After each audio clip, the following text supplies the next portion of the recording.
Good evening, sir.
Good evening बच्चों। Good evening sir. Good evening, good evening. Last class में क्या किया था हम लोगों ने? सर चैप्टर 4 तो कंप्लीट हो गया था हमारा। सर लीनियर इक्वेशन वाला फुल हो गया था पूरा। तो आज हमें करना है 5th चैप्टर।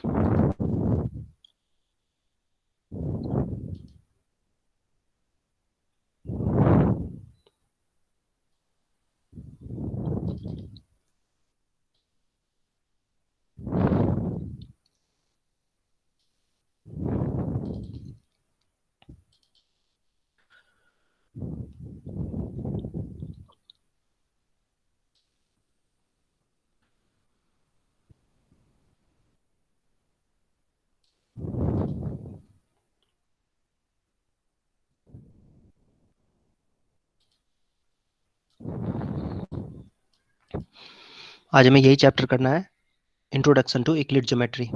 Yes sir. तो यूक्लिड ज्योमेट्री क्या है? जो जैसे ट्राइंगल, स्ट्रेट लाइन, पॉइंट, इन सब के बारे में जो पढ़ते हो ना, इसको ही यूक्लिड ज्योमेट्री कहते हैं, जो अब तक तुम लोग करते आ रहे हो। तो कोई ये नई बात नहीं है, और ये चैप्टर बहुत ही आसान है। इसमें ना 2-3 चीजें हैं, जैसे कि एक्सियम कहते हैं और एक है पोस्टुलेट्स।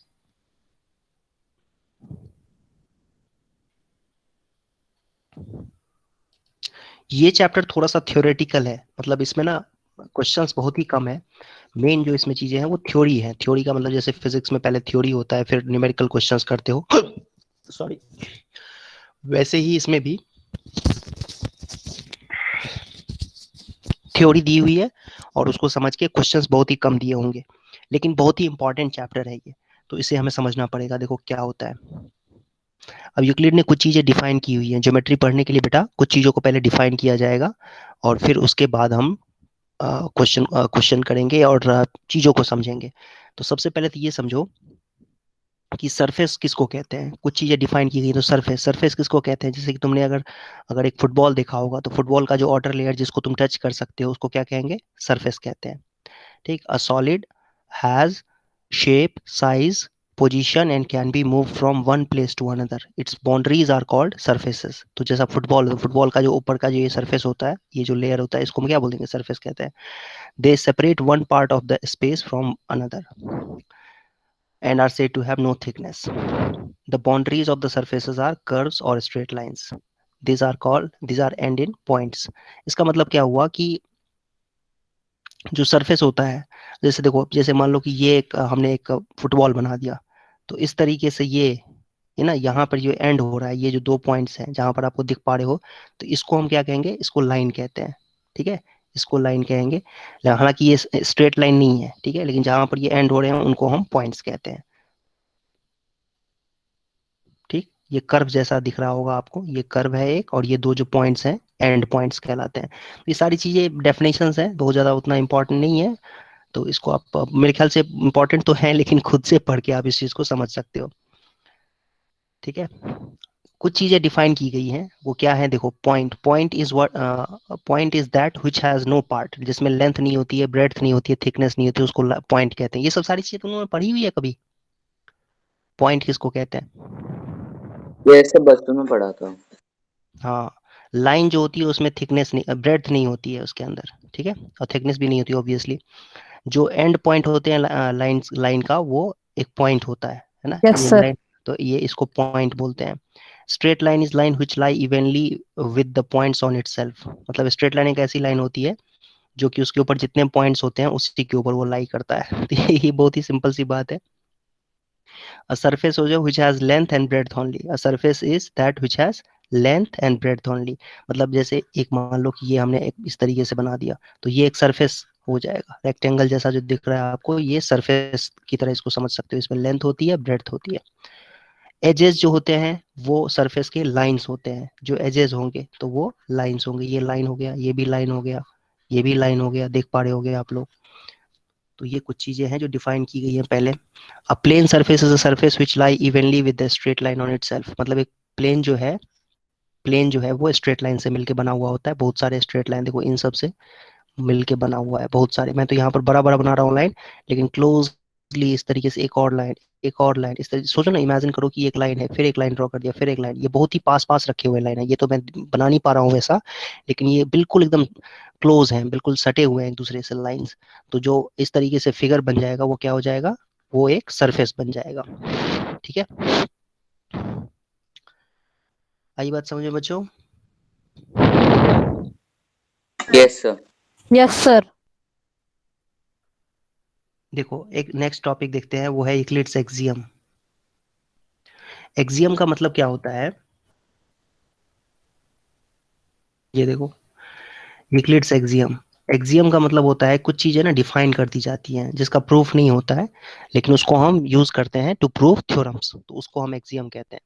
एक्सियम का मतलब होता है कि रिजल्ट्स, प्रूवन रिजल्ट्स। ठीक है, जो रिजल्ट्स ऑलरेडी प्रूवन है, जिसको हम प्रूव नहीं कर सकते हैं, फैक्ट की तरह यूज करते हैं, उसको हम एक्सियम कहते हैं। ये क्या है कि पहला एक्सियम है, देखो पहला ऐसा नहीं, जरूरी नहीं इसको पहला कहेंगे हम, कोई भी किसी को भी पहला, किसी को भी दूसरा कह सकते हैं। यूक्लिड ने ये बताया था कि भाई देखो ऐसा है कि things which are equal to the same thing are equal to one another, मतलब अगर ए बी के इक्वल है और बी सी के इक्वल है, तो हम कह सकते हैं कि ए और सी भी इक्वल होगा। Things which are equal to same thing, things which are equal to same thing, ठीक है, मतलब ए बी के बराबर है और बी सी के बराबर है, तो ए भी सी के बराबर हो जाएगा, ये है। तो अब इस चीज को कोई प्रूव नहीं कर सकता है, ये एक फैक्ट है ना, इसको फैक्ट की तरह हमें समझना पड़ेगा।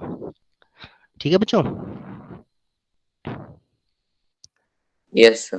हाँ, सेकेंड देखो, if equals are added to equals the whole are equal, मतलब अगर ए बी के बराबर है और दोनों साइड में हमने सी ऐड कर दिया, इक्वल्स ऐड कर दिया, सी इधर भी सी इधर भी, तो ये ए प्लस सी भी जो है बी प्लस सी के इक्वल हो जाएगा। Yes sir. हाँ, अगर दो चीजें इक्वल हैं उसमें से अगर हम इक्वल सब्ट्रैक्ट कर देते हैं तो भी बराबर रहेगा। ठीक है, यस दोनों सर। साइड में से सी माइनस करने, यही लिखा हुआ है।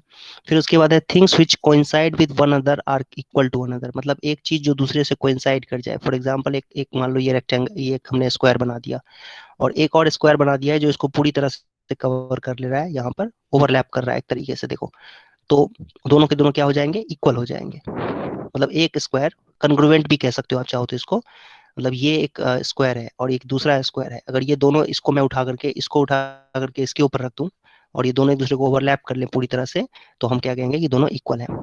The whole is greater than the part, मतलब ये ऐसा है कि तुमने एक सर्कल, ये एक मान लो पिज्जा है, इसमें क्या किया तुमने, एक छोटा सा पार्ट कट कर दिया, इतना पार्ट तुमने कट कर दिया, तो ये जो पार्ट है और ये पूरा होल था, तो पार्ट जो होता है वो होल से छोटा ही होता है। ठीक है, मतलब ये होल जो होता है पूरा जो है, यस सर। ये ग्रेटर होगा ऑब्वियसली पार्ट से, तो ये तो अंडरस्टूड सी बात है। तो यही चीज है एक्सियम्स।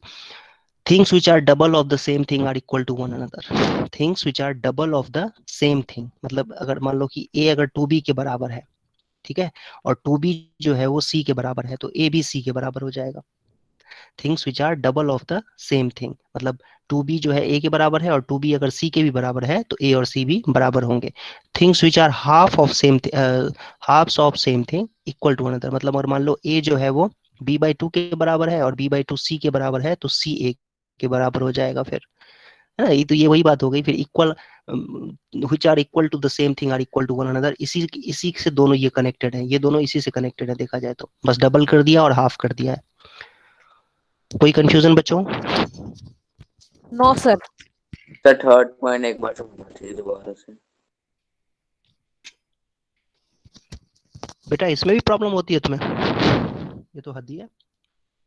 सब मिस हो गया था ये वाला पॉइंट। मिस क्या हो गया, पढ़ो इसको, खुद ही समझ में आ जाएगा, कुछ है ही नहीं इसमें। Equals are subtracted from equal, मतलब ये दो चीजें इक्वल हैं, दोनों में से इक्वल चीज सब्ट्रैक्ट कर दो तो इक्वल रहेगा। ठीक है। Okay sir. आई हाँ, ये चैप्टर वैसे पढ़ाने लायक है नहीं, है तो बहुत इंपॉर्टेंट, बट समझाने लायक इसमें कुछ है नहीं।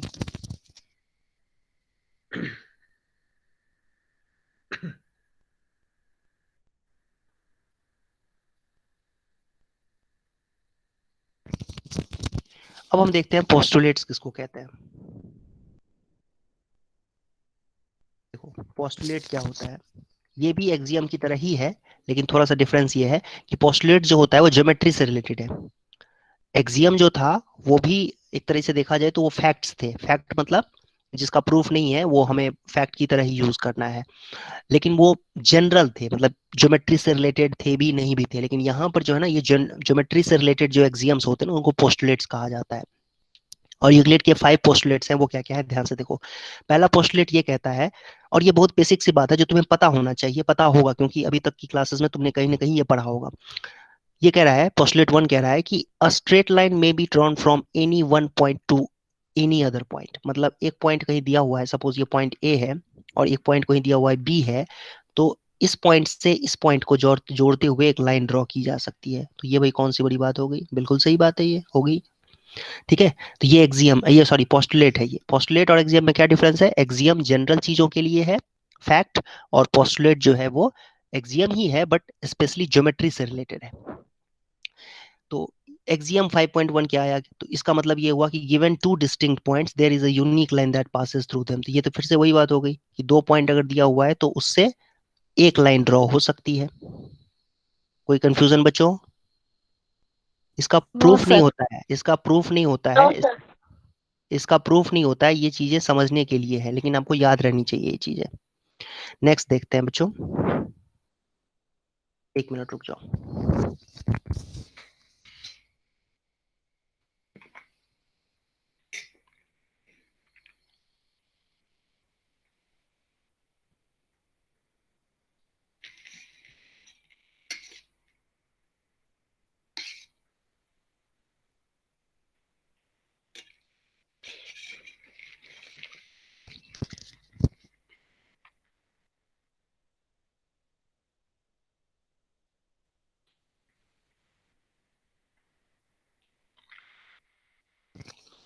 अ terminated line can be produced indefinitely, इसका क्या मतलब हुआ,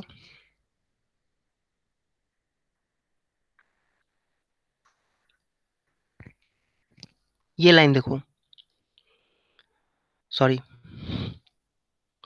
ये मैंने कुछ गलत बना दिया, ये देखो, ये टर्मिनेटेड लाइन सेगमेंट है, इसको तुम इधर की तरफ भी इनफाइनाइटली प्रोड्यूस कर सकते हो और इधर की तरफ भी इनफाइनाइटली प्रोड्यूस कर सकते हो।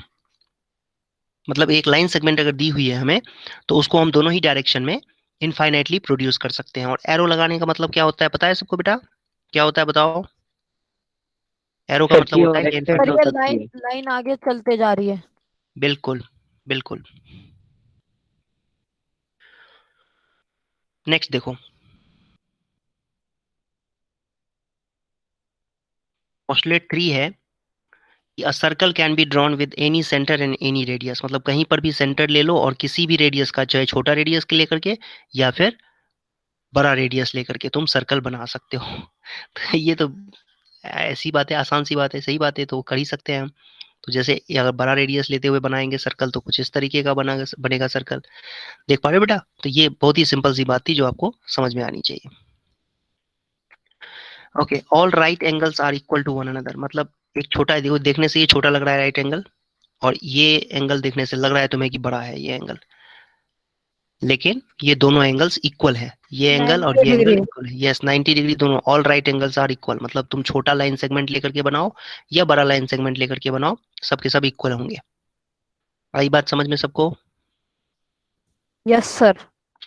फिर देखो पोस्टुलेट 5 थोड़ा सा बड़ा सा है, ध्यान से इसको पढ़ो। If a straight line falling on two straight lines makes interior angles of the same side of it taken together less than two right angles, then the two lines if produced indefinitely meet on the side on which the sum of angle is less than the two right angles।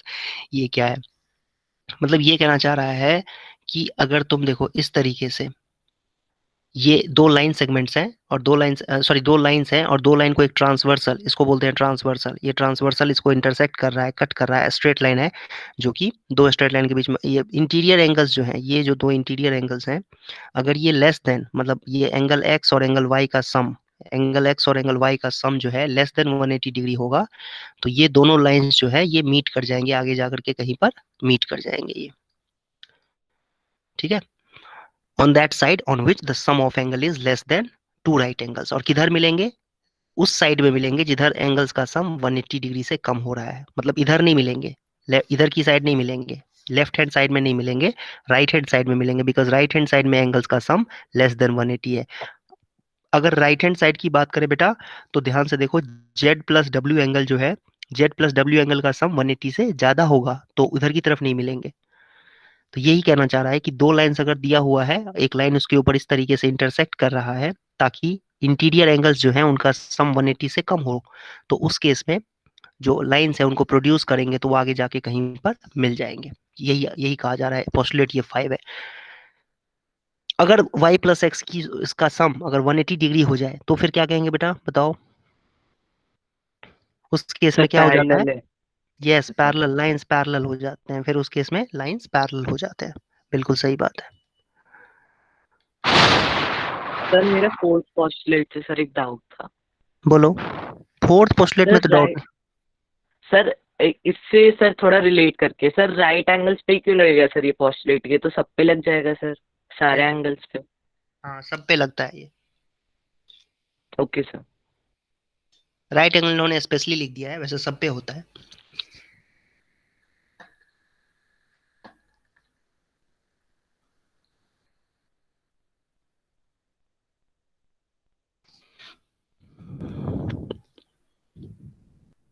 अब इससे बाद में, इसके बाद में होता है theory, theorem, ठीक है। तो पोस्टुलेट और एक्सियम को बेटा यूज करते हुए आप थ्योरम को प्रूव कर सकते हो। तो ये जो फैक्ट्स हमने यूज किए हैं, वैसे तो ये बहुत इंपॉर्टेंट है, आसान है, इसको आसानी से समझाया जा सकता है, फैक्ट बेस्ड चीजें है ना। अब देखो एक क्वेश्चन एग्जांपल आ गया कि if A B C are 3 points on a line and B lies between A and C, तो प्रूव करना है A B plus B C is equal to A C के बराबर है। तो कैसे करेंगे इसको proof?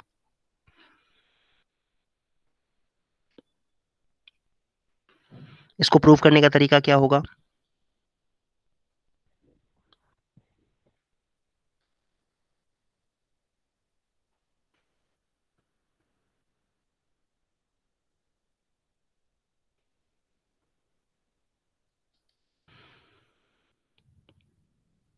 A B plus B C is equal to A C कैसे हो जाएगा, ये बताओ? तो एक्सोयम 4 से।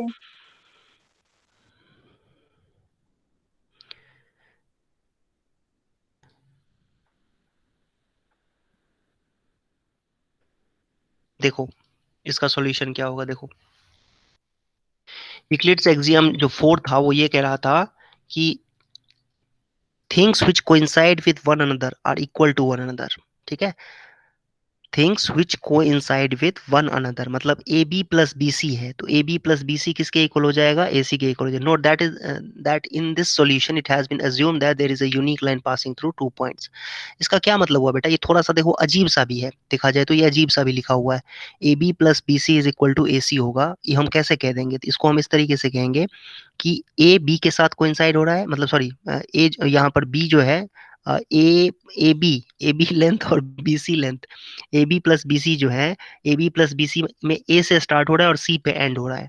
ए बी प्लस बी सी अगर हम देखें तो ये ए से स्टार्ट हो रहा है और सी पे एंड हो रहा है, ठीक है। तो ये ऑब्वियसली इसको हम ए सी भी लिख सकते हैं। और इसमें खास बात ये थी कि ये तीनों पॉइंट जो थे वो एक ही लाइन के ऊपर है, ए बी सी तीनों एक ही लाइन के ऊपर है, इसीलिए हम ऐसा कह सकते हैं। तो सीधा सीधा इसमें लिख देना है यूक्लिड एक्सियम 4 जो है ना, according to Euclid 4 axiom 4, we can say that things which coincide with one another are equal to one another, ठीक है। और ये लिख देंगे result A B plus B C is equal to A C. तो ये थोड़ा समझने में तुम लोगों को दिक्कत हो रही होगी, बट इसमें ज्यादा कुछ दिमाग लगाने की जरूरत है नहीं, क्योंकि ये इतना इंपॉर्टेंट, ये क्वेश्चन इतना इंपॉर्टेंट नहीं है, फैक्ट्स इंपॉर्टेंट थे वो आपको याद रखना है, ठीक है बच्चों। सर आसान Yes, भाषा sir. में तो ये होगा ना सर कि जो बी पॉइंट है वो सर एक लाइन पे है, इसलिए ये हो रहा है। बिल्कुल बिल्कुल, बी पॉइंट लाइन के ऊपर है इसीलिए हो रहा है, तीनों पॉइंट्स कोलिनियर है इसीलिए हम ऐसा रिजल्ट कह सकते हैं, इसलिए ऐसा रिजल्ट लिख रहे हैं।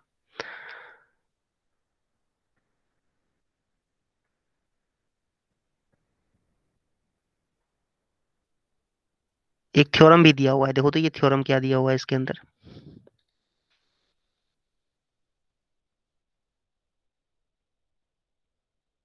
ये कह रहा है कि two distinct lines can not have more than one point in common.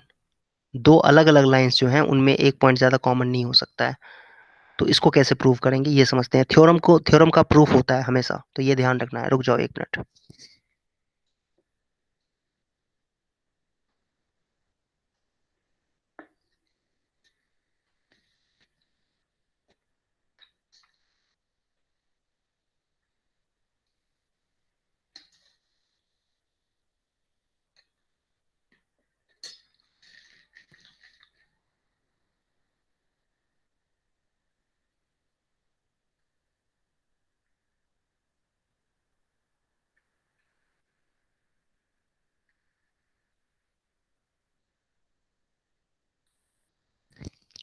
तो इसके लिए क्या करेंगे, देखो दो लाइंस हम ले लेते हैं एल और एम। ये लाइन हमने ले लिया एल और ये लाइन हमने ले लिया, एक लाइन ले लिया एम। और इसको हम कह रहे हैं कि ये चलो ठीक है, एक नहीं दो पॉइंट पे इंटरसेक्ट कर रहे हैं। वैसे हमें प्रूव करना ये है कि टू डिस्टिंक्ट लाइंस जो हैं, अलग अलग लाइंस, दो लाइंस जो होंगी वो एक ही पॉइंट पे मिल सकते हैं। मतलब सॉरी, एक ही पॉइंट पे नहीं मिल सकते हैं। Can not have more than one point in common, मतलब एक से ज्यादा पॉइंट में नहीं मिल सकते हैं, ये कहना कोशिश हो रही है। तो एक से ज्यादा पॉइंट में नहीं मिल सकते हैं तो भाई चलो ठीक है, मान लेते हैं दो पॉइंट पे कट कर रहे हैं। तो दो पॉइंट पे अगर कट कर रहे हैं तो मान लेते हैं एक पॉइंट जो है वो है के और दूसरा पॉइंट है सपोज कहीं पर यहाँ पर मान लेते हैं, ये मान लो यहाँ पर कट कर रहा है पी। ये देखने में अजीब लग रहा है, तुम लोग खुद ही समझ सकते हो कि पी पॉइंट पे कहाँ कट करेगा भाई। ये लाइन तो इधर की तरफ जाएगी तो उधर कहाँ चली गई, है ना। और ये लाइन इधर की तरफ जा रही है, तो इस तरीके से तो एल और एम जो है एक ही पॉइंट पे कट करेंगे अगर हम देखें तो। लेकिन चलो मान लेते हैं एक सेकंड के लिए कि पी पॉइंट से पास हो रही है। तो पी पॉइंट जो है, अब पी के एक लाइन आ जाएगी हमारे पास, एक नई लाइन आ जाएगी पी के। पीके एक नई लाइन आ गई, यहां से देख सकते हो आप। और पीके जो है वो एल से तो पास होगी, एम से भी पास होगी, ठीक है। लेकिन अब ये दोनों लाइन के ऊपर होगी, ये कैसे हम कह सकते हैं, ये तो मुश्किल हो गया फिर। तो देखो ये सारी बातें तुम्हें लिखनी पड़ेंगी कि for the time being let us suppose that two lines intersect in to distinct points P और क्यू पे मान लेते हैं। यहाँ पर के ले लिया मैंने, क्यू ले लो। So you have two lines passing through two distinct points PQ, but this assumption clashes with the axiom that only one line can pass through two distinct points. So the assumption that we started with, that two lines can pass through the two distinct point, is wrong. From this, what we can conclude? We are forced to conclude that two distinct lines cannot have more than one point in common. तो थोड़ा अजीब सा इसका proof दिया हुआ है, ये सारी बातें लिखेंगे तो हम कहेंगे कि हमने प्रूव कर दिया है। तो ये बातें लिखनी पड़ेंगी कि दो पॉइंट पे मान लेते हैं पी और क्यू पॉइंट से पास हो रहा है, लेकिन पी और क्यू से तो यूनिक लाइन पास होती है, जो कि एक एक्सियम था। पी और क्यू पॉइंट से एक ही लाइन पास हो सकती है, और एक ही लाइन पास हो सकती है तो दो लाइंस कहाँ आपस में मिल गए, फिर पॉसिबल ही नहीं है ये चीज। तो इसीलिए हम कहेंगे कि ऐसा पॉसिबल नहीं है। दो डिस्टिंक्ट लाइन जो है वो can not have more than one point in common, मतलब एक से ज्यादा पॉइंट पे कट नहीं कर सकते एक दूसरे को। वो तो समझ में आता ही है, इसमें क्या कौन सी बड़ी बात है। दो लाइंस है अगर, तो तुम दो पॉइंट पे थोड़ी कट करा दोगे, ऐसे ऐसे करके थोड़ी कट करा दोगे, क्या बोलते हैं ऐसे ऐसे थोड़ी होता है। लाइन है तो सीधी जाएगी ना, इस तरीके से तो एक ही Yes, पॉइंट पे तो sir. कट होगा। ठीक है, आई होप समझ में आया होगा बच्चों। Yes, Yes, sir. sir. Okay,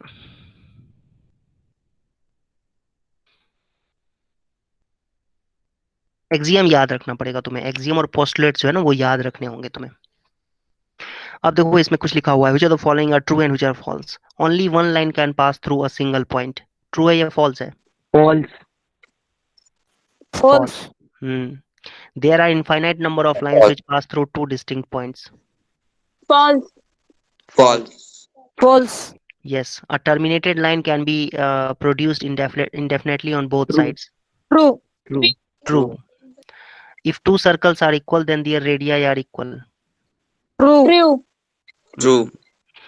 In figure 5.9, if AB is equal to PQ, and PQ is equal to XY, then AB is equal to XY. Yes, sir. Yes, sir. True. Yes, sir. Axiom था ना, things which are equal to one another are equal. Yes, things sir. which are, हाँ इस तरीके से करना था इसको। ऐसे ही है ये चैप्टर, ऐसे ही है, मतलब कुछ खास इसमें है नहीं करने को, बस आपको एक्सियम और पोस्टुलेट आपको याद रखना पड़ेगा। Give definition for each of the following items. Terms, sorry, items नहीं है, terms है। There other term that need to be defined first. What are they and how might you define them? Parallel lines. Parallel lines को define करने के लिए तो हमें lines को पहले डिफाइन करना पड़ेगा, ठीक है। Yes, sir. Parallel line line को को define हाँ कैसे डिफाइन करेंगे? The lines which never meet, ठीक है। The lines which never meet are called parallel lines. इस तरीके से लाइन ना कभी आपस में मिलते नहीं है, उनको हम क्या बोलते हैं? पैरेलल लाइंस कहते हैं। Perpendicular lines, the lines which are at the right angles to each other. Lines the which lines are bisect each other at right हाँ angles. at right angle. The lines which are at right angles, ठीक है, are perpendicular lines. Line segment, ठीक है। Line segment को कैसे define करेंगे? Terminated line is called line segment. तो ये सारी चीजें डिफाइन करने के लिए इसका आप आंसर भी चाहो तो देख सकते हो। Radius of a circle, radius of the circle क्या है? सर्कल को कैसे डिफाइन करेंगे? रेडियस ऑफ द सर्कल को distance between centre and Distance between center and And the circumference. circumference. हाँ, any point on circumference. Distance between center and any point on Any point on circumference is called radius. Square को कैसे define करेंगे? A close figure, हाँ, a a closed quadrilateral. figure, close four figure sides with are four equal. equal sides. ऐसे भी कर सकते हैं ना, a quadrilateral in which all sides are equal and all angles are also equal. All angles are 90 degree. Equal हो जाएगा तो 90 भी हो जाएगा। तो इस तरीके से हम डिफाइन कर सकते हैं। फिर consider two postulates given below. Given any two distinct points A and B, there exists a third point C which is in between A and B. तो ये बात सही है। There exist at least 3 points that are not in the same plane. Do these postulates contain any undefined term? कह रहा है कि कोई भी undefined term रखा हुआ है इसमें। Are these postulates consistent? Do you follow from the Euclid's postulates? Eclipse के पोस्टुलेट से ये फॉलो हो रहा है या नहीं हो रहा है, ये बड़ा एक इंटरेस्टिंग क्वेश्चन है। तो तुम लोग इसके बारे में तुम्हारा क्या मतलब है? समझ में आया ये कुछ कि क्या करना है इसके अंदर? बहुत सारी चीजें पूछ ली गई है इसमें। Yes, sir. Wait.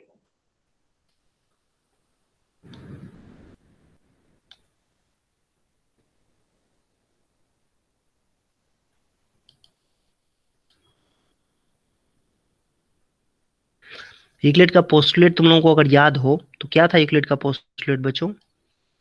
Let's follow. एक मिनट, ये देखो ये आंसर दिया हुआ है।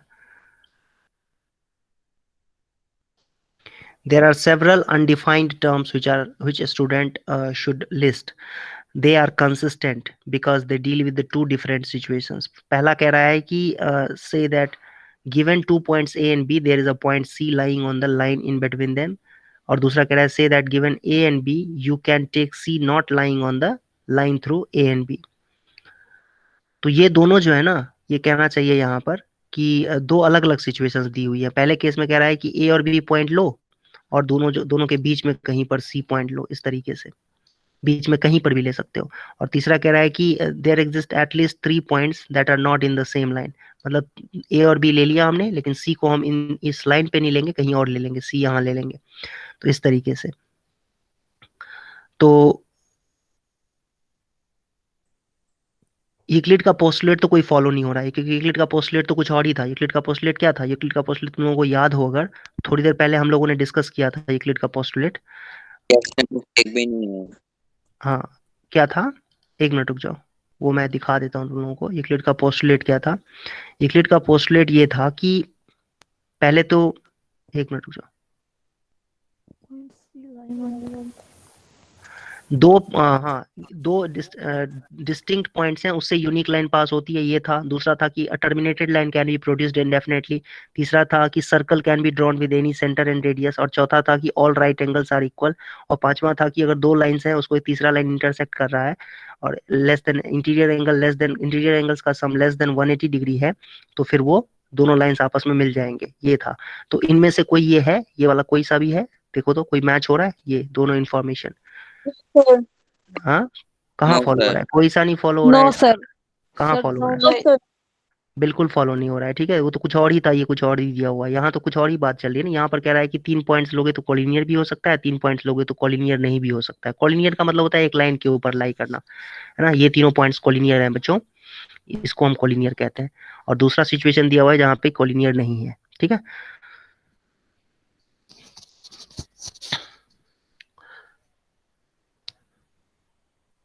तो फॉलो नहीं होता है यहाँ पर, यही चीज करना है।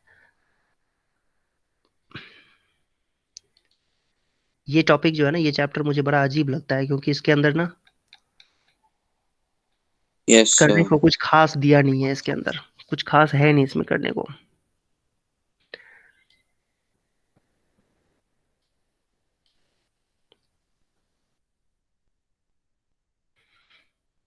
ये देखो फोर्थ क्वेश्चन देखो, ये थोड़ा सा ठीक है। कह रहा है कि if a point C lies between two points A and B such that A C is equal to B C, तो प्रूव करो A C is equal to half B C. इसको करो तो बेटा, सभी बच्चे करो तो बेटा।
सॉरी, सी पॉइंट इस तरीके से है कि ए सी और बी सी बराबर दिया हुआ है। तो ए सी प्लस बी सी कितने के बराबर होगा? ए सी ए बी के बराबर होगा। Yes sir. और both both side AC plus कर देंगे पहले तो, LHS और RHS। जैसे वही किया है। क्यों, ऐसा क्यों ऐड करेंगे? बीसी को एसी लिख देंगे, बीसी और एसी बराबर दे रखा है ना, तो बीसी की जगह पे एसी लिख देंगे, तो 2AC हो जाएगा इक्वल टू ए बी। और फिर AC आ जाएगा AB/2। यही करना था। कह रहा है explain by drawing the figure, तो लो फिगर भी ड्रॉ कर रखा है। In question 4, point C is called the midpoint of line segment AB. Prove that every line segment has one and only one midpoint. First fifth question के लिए भी देखो, कह रहा है कि प्रूव करो कि सभी लाइन सेगमेंट का एक ही मिड पॉइंट होता है। तो मान लो, चलो इसके लिए क्या करेंगे बेटा, देखो, let C and D are two mid points. ये दो मिड पॉइंट्स हैं किसके? ए बी के। तो इसका मतलब ये हुआ ए डी जो है वो डी बी के इक्वल हो जाएगा, और ए सी जो है वो भी क्या हो जाएगा? ए सी प्लस ए सी क्या हो जाएगा? सी बी के इक्वल हो जाएगा, क्योंकि दो दो मिड पॉइंट्स अगर लेंगे तो यही तो होगा, ए डी भी डी बी के इक्वल होगा और सी ए सी भी सी बी के इक्वल होगा। अब इसको ऐड कर दो, अब इसको ऐड कर दो, तो ए डी प्लस ए सी, या ऐसे करेंगे, सॉरी ऐड नहीं करेंगे, हम ऐसा करते हैं इसको, ए सी में से अ, इसको कैसे करेंगे कि A D is equal to D B है, और ए सी जो है वो सी बी के इक्वल है। तो हम ऐसे लिख सकते हैं बच्चों कि अच्छा दोनों के दोनों हाफ भी होंगे ए बी के। क्या ये बात समझ में आई सबको? Yes sir. बताओ बच्चों, नहीं आई समझ में? हमने दो मिड पॉइंट्स ले लिए हैं, इसमें हमें प्रूव करना है कि दो मिड पॉइंट्स होते हैं, तो दो मिड पॉइंट्स ले लिया, ए डी और सी ले लिया। अब ए डी जो है वो डी बी के इक्वल हो जाएगा और हाफ ए बी के, और ए सी जो है वो सी बी के इक्वल होगा और वो भी हाफ ए बी के इक्वल हो जाएगा। लेकिन हाफ ए बी के इक्वल क्यों? क्योंकि होता ही है मिड पॉइंट में, आप कहोगे नहीं, ये अगर मान लो मिड पॉइंट है तो दोनों के दोनों इक्वल भी होंगे, जैसे ये ए सी और ए सी बी इक्वल भी होंगे, और क्योंकि हाफ हाफ है दोनों, तो लाइन पूरी लाइन सेगमेंट का कितना हो जाएगा? हाफ हो जाएगा, ए बी बाई टू भी हो जाएंगे दोनों के दोनों। तो वही चीज है यहाँ पर, तो A D half A B के इक्वल है और ए सी भी हाफ ए बी के इक्वल है, तो ए डी और ए सी इक्वल हो जाएंगे फिर, क्योंकि things which are equal to one another are also equal. तो A D half A B के इक्वल है, ए सी भी हाफ ए बी के इक्वल है, तो ए डी ए सी भी इक्वल हो जाएंगे। और ए डी और ए सी अगर इक्वल हो गया, ए डी और ए सी इक्वल हो गया, तो इसका मतलब ये हुआ कि D and C coincide, D and C must coincide, D and C must coincide. तो इसका मतलब ये हुआ कि a line segment has only one midpoint.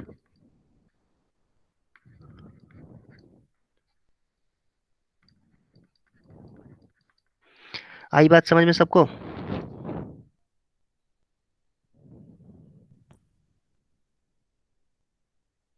Sir ऐसे हमें एक्सॉम्स Yes, लिख sir. के तो नहीं बताने होंगे ना, सिर्फ सॉल्व करके बताना होगा सर ऐसे? क्या हुआ, नहीं आया समझ में? सर सर सॉल्व करके बताना होगा ना सिर्फ, या फिर एक्सॉम्स भी बिल्कुल लिखने होंगे पूरे? ये सॉल्व ही तो किया है, ये सॉल्व ही करना कहते हैं इसको, ये सॉल्व किया बेटा, ये सॉल्व ही है, सॉल्व किया हमने ये सर पहले मैं ये। वही पूछ रहा हूँ सर कि एक्सॉम्स तो नहीं लिखने ना सर? हाँ, क्या नहीं लिखना है? फिर से एक बार बोलो, आवाज क्लियर नहीं आ रही तुम्हारी। सर जो एग्जाम्स हैं पूरे सर वो तो नहीं लिखने ना सर, अगर हम ये करके दिखा रहे हैं? नहीं, ये इतना लिख दोगे सफिशियंट है। पहले तो ये लिख दो, let C and D are two mid points, ये लाइन सेगमेंट ड्रॉ कर दो, ठीक है। और फिर उसके बाद लिख दो A D is equal to, जो ये लिखा हुआ है ना जितना, उतना लिख दो, सफिशियंट है ये। Okay sir. ऐसे ही करना था। सिक्स्थ क्वेश्चन देखो बच्चों, सिक्स्थ क्वेश्चन ज्यादा मुश्किल नहीं है, सिक्स्थ क्वेश्चन आपके लिए आसान है आई थिंक। सिक्स्थ, एक मिनट रुक जाओ, सिक्स्थ क्वेश्चन जो है, सिक्स्थ क्वेश्चन में लिखा हुआ है ए सी और बी डी बराबर है, ए सी और बी डी बराबर क्वेश्चन में दे रखा है, और हमें ए बी और सी डी को बराबर प्रूव करना है। तो ए सी को कैसे लिख सकते हैं? A B plus B C, और बी डी को B C plus C D. अब दोनों में से क्या करो, बीसी में से बीसी, दोनों साइड में बीसी सब्ट्रैक्ट कर दो। सर आ जाएगा A B is equal to C D आ जाएगा। A B is equal to C D.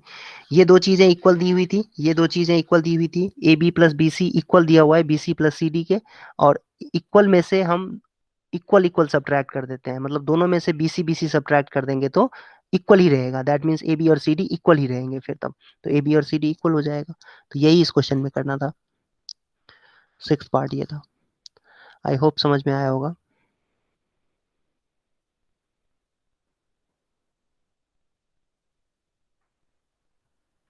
Seventh part देखो, सेवेंथ पार्ट देखो बेटा, कह रहा है कि एक्सियम जो है,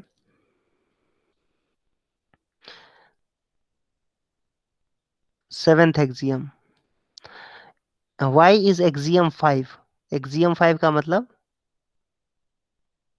सर आपकी Sir, स्क्रीन आपकी screen black स्क्रीन चली गई। एक्सियम 5 का मतलब ये है, एक्सियम 5 का मतलब होल ये है, is the whole is greater than the greater part. Then the part. कह रहा है इसको यूनिवर्सल ट्रूथ क्यों कहते हैं?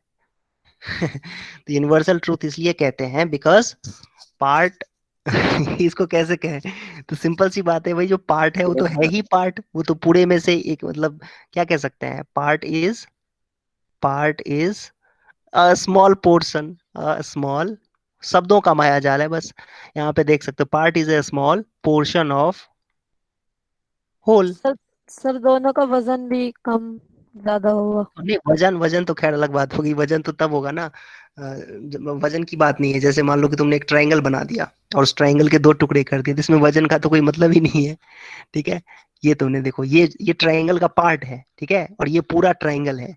तो ये क्वेश्चन में कहा जा रहा है कि ये यूनिवर्सल ट्रूथ होता है कि the whole is greater than the part. ये छोटा पार्ट जो है, ये पूरे ट्रायंगल से छोटा होगा। इस बात को कैसे तुम समझाओगे? तो ये समझाएंगे ही भाई कि पार्ट जो होता है किसी भी चीज का, वो स्मॉल पोर्शन होता है, ठीक है। तो ऑब्वियसली वो क्या होगा, छोटा ही होगा उससे। या यूं कहें, जो पूरा है वो तो पूरा ही होगा, छोटा आधा जो है आधा, या यूं कहें कोई भी छोटा पार्ट है तो कम ही होगा नेचुरली होल से। तो यही है, part is a small portion of whole.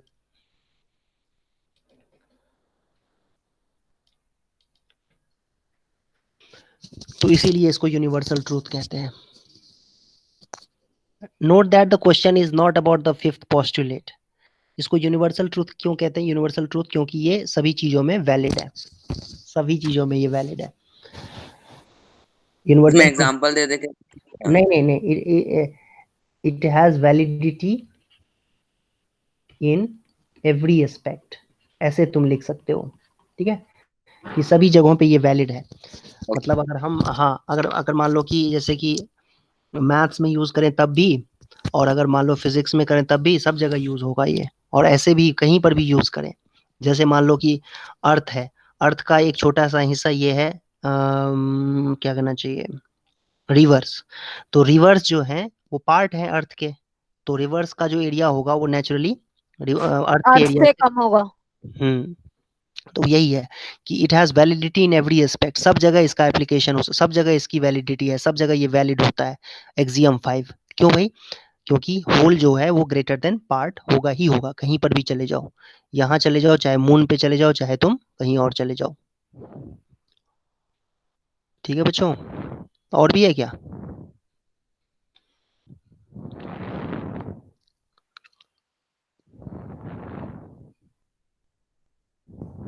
Sir आपकी स्क्रीन चली गई। ओके,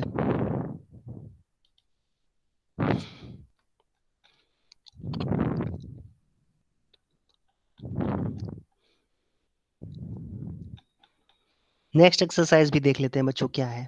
ठीक है, जल्दी जल्दी इसको खत्म करो, क्योंकि ये बड़ा बोरिंग लग रहा है मुझे।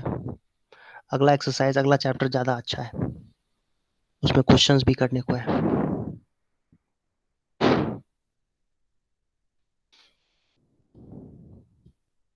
कह रहा है how would you rewrite Euclid's fifth postulate so that it would be easier to understand. कैसे तुम लिखोगे?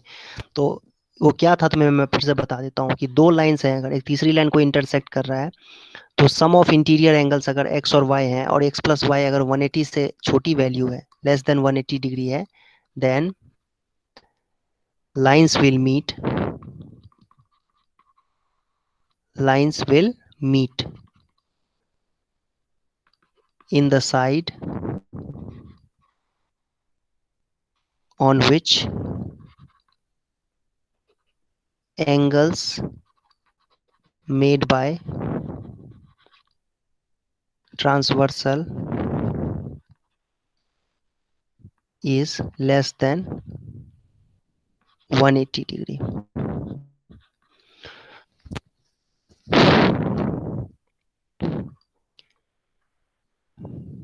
ये मान लो एन एम और ये एन लाइन है बेटा। इस तरीके से आप समझो कि एम और एल जो है दो लाइंस हैं, और दोनों जो है इसको एक ट्रांसवर्सल एन जो है वो इंटरसेक्ट कर रहा है, और दोनों के बीच में जो एंगल बन रहा है वो एक्स प्लस वाई अगर लेस देन 180 डिग्री होगा, तो जिधर एंगल बन रहा है उसी साइड में लाइंस जो है आपस में मीट करेंगे। तो इसी तरीके से लिखना है, इस तरीके से ही हम लिख करके आसानी से समझ सकते हैं। कह रहा है किस तरीके से लिखोगे भाई ताकि आसानी से समझ में आए, तो ठीक है, इस तरीके से लिख सकते हैं। Does Euclid's fifth postulate imply the existence of parallel line? Yes. इसका आंसर क्या होगा? सेकंड पार्ट का आंसर क्या होगा? Yes. ये अच्छा क्वेश्चन था। Yes. क्यों भाई? क्योंकि when sum of co-interior angles, co-interior समझते हो बेटा? Co-interior angles, yes sir. sum of co-interior angles, इसको co-interior angles कहते हैं। Sum of co-interior angles is 180 degree, then lines are parallel. Lines are parallel. Parallel के लिए सिंबल यूज किया है. तो आई होप आप लोगों को ये बोरिंग लगा होगा ये चैप्टर. समझ में आया? Yes sir. जैसे समझ तो आ गया.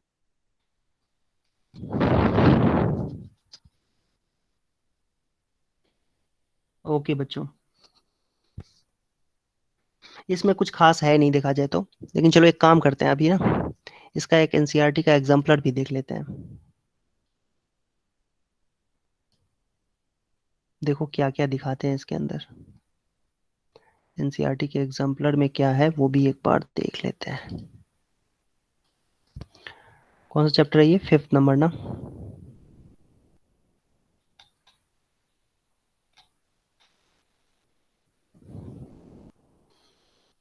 देखो एनसीईआरटी के एग्जाम्पलर में ना ये एक्सियम और ये दोनों एक साथ दिए हुए हैं. बहुत ही अच्छा दिया हुआ है ये एक्सियम और ये पोस्टुलेट. इसको चाहो तो आप लोग याद रख सकते हो आसानी से, एक तरीके से नोट बना के इस तरीके से रख सकते हो ताकि. हाँ, एक्सियम में क्या क्या था वही चीज वही रिपीट किया हुआ है. The things which are equal to the same thing are equal to one another if equals are added to equals. इस तरीके से पोस्टुलेट में स्ट्रेट लाइन में be drawn from any point to any other point, terminated line segment, ये सारी चीजें. Euclid use the term postulate for assumptions that were specific to geometry and otherwise called axioms. मतलब वो geometry के लिए जो use होता था उसको हम कहते हैं पोस्टुलेट्स, और इन जनरल के लिए एक्सियम कहते हैं. थ्योरम जो होता है मैथमेटिकल स्टेटमेंट का, वो सॉरी थ्योरम जो होता है वो मैथमेटिकल स्टेटमेंट होता है जिसकी क्या लिखा हुआ है, whose truth has been logically established. मतलब इन सबको यूज करते हुए, एक्सियम पोस्टुलेट्स वगैरह को यूज करते हुए किसी चीज का हम प्रूफ करते हैं ना, किसी मैथमेटिकल स्टेटमेंट का जो प्रूफ करते हैं, प्रूफ निकालते हैं, वो कहलाता है थ्योरम. थ्योरम उसको कहते हैं.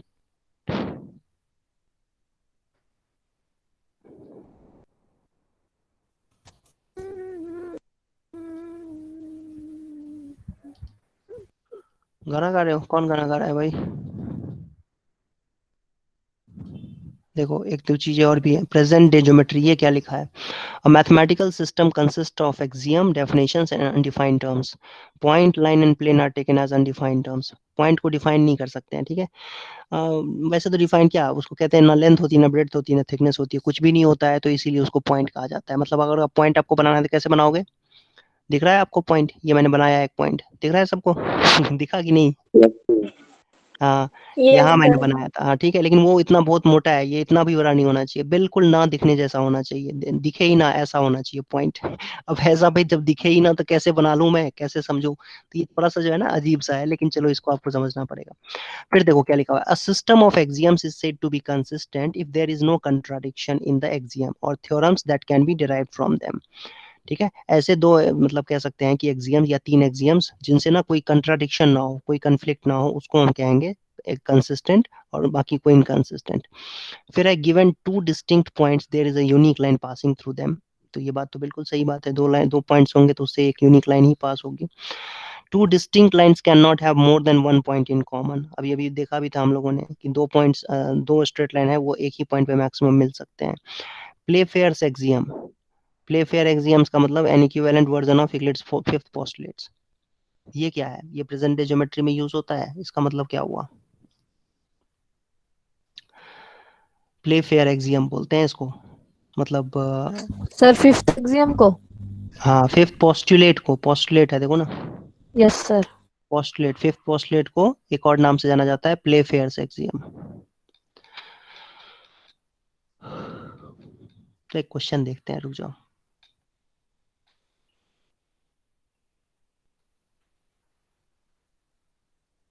एक मिनट देखो.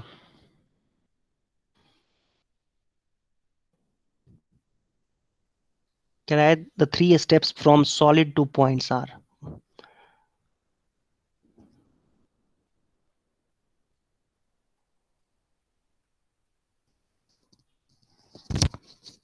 सॉलिड जो है कैसे बनता है? सॉलिड को तुम जैसे मान लो ये ऐसे तुम समझ सकते हो, जो तुमने देखा है ना मैप देखा होगा, अर्थ ऐसा होता है, लेकिन तुम्हारे पास जो मैप होता है वो किस तरीके से, ऐसे कुछ होता है मैप, ना, इस तरीके का मैप होता है, इसके ऊपर फिगर बनाया होता है, मैप बनाया होता है। तो कैसे बना देते हैं इसको, अगर तुम ओपन कर दोगे, मान लो कि तुम्हारे पास एक सॉलिड है, इसको तुम ओपन कर दोगे तो तुम्हारे पास एक सरफेस आ जाएगा, इस तरीके का सरफेस आ जाएगा। जरूरी नहीं है रेक्टेंगल शेप में हो, कैसा भी शेप हो सकता है उसका, लेकिन एक सरफेस आ जाएगा। और सरफेस जो होता है वो लाइन से मिलके बना हुआ होता है, बहुत सारे लाइन से मिलके बना, इनफाइनाइट नंबर ऑफ लाइन से मिलके बना हुआ होता है। और लाइंस किससे बना होता है, पॉइंट से मिलके बना होता है। मतलब बहुत सारे पॉइंट को जोड़ देंगे, बहुत सारे पॉइंट Yes, so को the जोड़ first देंगे तो class लाइन बन जाएगा, और बहुत सारे लाइंस को जोड़ देंगे तो सरफेस बन जाएगा। और अब सरफेस को फोल्ड कर देंगे या मोल्ड कर देंगे इस तरीके से, तो वो सॉलिड बन जाता है। ठीक है, सॉलिड में कितने डायमेंशंस होते हैं बेटा, सॉलिड में कितने डायमेंशंस होते हैं, 3। 3. हाँ, Yes, sir. सरफेस में कितने डायमेंशन होते हैं, 2। 2. हाँ, उसमें लेंथ होती है और ब्रेड्थ होती है। ठीक है, सरफेस जो होता है ना, उसमें लेंथ और ब्रेड्थ होती है। Number of dimension of point है, पॉइंट के कितने डायमेंशन होते हैं, 0. 0, कोई 0. डायमेंशन। हाँ, क्योंकि कुछ होता ही नहीं है पॉइंट में अंदर, पॉइंट क्या होता है हमें पता ही नहीं है क्या होता है बस, है ना क्या होता है पता नहीं, बस होता है। The Euclid divided his famous treatise the elements into, कितने चैप्टर्स में इसने बांटा था। तो ये तो बहुत ही फैक्ट बेस्ड क्वेश्चन है बेटा। इसको हम कैसे कर सकते हैं, इसको हम इस तरीके से कर सकते हैं कि इसका हमें आंसर पता होना चाहिए, तो याद रख लें उसको। नहीं, इसका हमें आंसर पता होना चाहिए क्या है। तो रुको मैं तुम लोगों को आंसर बता देता हूँ। आई थिंक 13 होना चाहिए। कौन सा एक्सरसाइज है ये, 5.1. 5.1। ओके, 5.1 का ये कौन सा क्वेश्चन था, फिफ्थ। So 5. फिफ्थ का ए है। 13 चैप्टर्स, 13 चैप्टर में उसने डिवाइड किया था एलिमेंट्स। उसने किताब लिखी थी ज्योमेट्री के ऊपर, जिस किताब का नाम था द एलिमेंट्स। उस किताब का नाम था द एलिमेंट्स। ठीक है, और उसमें कितने चैप्टर्स थे, 13 चैप्टर्स थे। तो 13 चैप्टर में से सोचो तुम कि वो 300-400 पेज की किताब है, उसमें से एक छोटा सा पेज निकाल करके तुम लोगों को पढ़ा दिया गया है यहाँ पर। The total number of propositions in the elements कितने थे भाई, तो ये भी तुम लोगों को याद होना चाहिए। कितने थे मैं बता रहा हूँ, देखो आंसर मैं देख करके बता रहा हूँ तुम्हें। ये है 465। ये तुम लोगों को याद रखना चाहिए, कितने प्रोपोजिशंस थे उसमें एलिमेंट में, 465। Boundary of solid are, solid की जो बाउंड्री होती है उसको क्या बोलते हैं, बाउंड्री को क्या बोलते हैं, कर्व कहते हैं या लाइन कहते हैं, बताओ। Line. हाँ, The lines. Curve, lines. या सरफेस या पॉइंट्स, बाउंड्रीज ऑफ सॉलिड। ये देखो इसको यही तो बाउंड्रीज हैं इसके, इसको क्या बोलोगे, सरफेस कहेंगे, इसको क्या बोलेंगे बेटा Surface. सरफेस कहेंगे। ठीक है, Surface. हाँ। और बाउंड्री ऑफ सरफेसेस, सरफेस का जो बाउंड्री होता है, ये अब देखो इस सरफेस, ये लाइन, सरफेस है, हाँ लाइंस हो Correct. जाएगा ये। इसका देगा. ठीक है, ये लाइंस हो जाएंगे। और कह रहा है Indus valley civilisation about 3000 BC the bricks used for construction work were having dimension in the ratio, किस डायमेंशन के थे। ये एनसीईआरटी का ना जो थ्योरी पार्ट है उसमें से लिया गया क्वेश्चन है ये, तो तुम समझ सकते हो यहाँ से। ये कौन सा क्वेश्चन था, नाइन्थ। The नाइन्थ का आंसर है, हाँ नाइन्थ का आंसर बी है, 4:2:1। मतलब 4 जो है यूनिट लेंथ होनी चाहिए, और 2 यूनिट उसकी ब्रेड्थ होनी चाहिए, और 1 जो यूनिट है वो उसकी थिकनेस होनी चाहिए। तो आजकल भी तो ऐसे ही ईंटें आती हैं जो घर बनाने के लिए यूज करते हैं, ईंटें जो यूज करते हैं घर बनाने के लिए, वो तो ऐसी ही होती है आई थिंक, क्या कहते हो, नहीं इस तरह की तो ईंट होती है, 4, 2 और 1। लेंथ ज्यादा होती है, ब्रेड थोड़ी कम होती है, हाइट लगभग ब्रेड के बराबर होती है। नहीं, ये थोड़ा सा डिफरेंट होता है मामला। इसकी आजकल थिकनेस ज्यादा होती है, जो आजकल की ईंटें बनती है वो। तो हाँ, इंडस वैली सिविलाइजेशन में ये यूज होता था इस लेंथ का, तो तुम्हें याद रखना चाहिए ये चीज। और a pyramid is a solid figure the base of which is, pyramid में बेस क्या होता है बेटा, कोई किसी को ट्रायंगल, पता है, हाँ triangle, Square. Square. The square, any polygon. कोई भी पॉलीगन हो सकता है। ठीक है, कोई भी पॉलीगन हो सकता है। ठीक है, कोई भी पॉलीगन हो सकता है पिरामिड में। बेस पूछा गया है, तो बेस क्या होता है, कोई भी पॉलीगन होता है।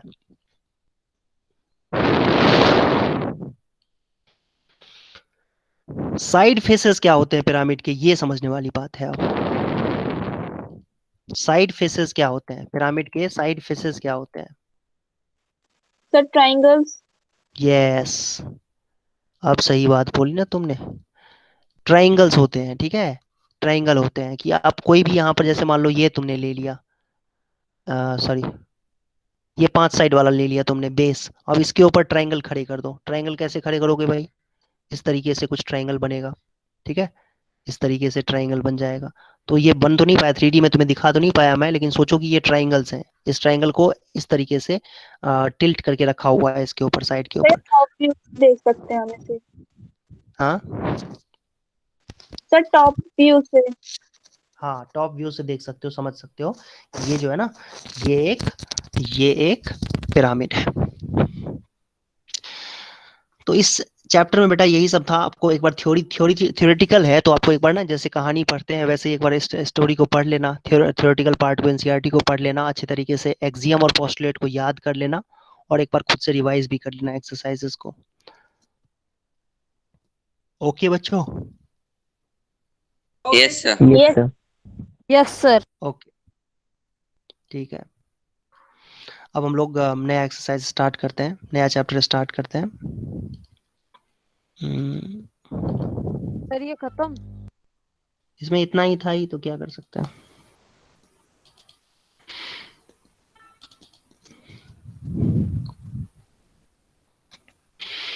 नेक्स्ट चैप्टर है लाइंस एंड एंगल्स। तुम लोगों ने कितने बच्चों ने ये कर रखा है पहले से?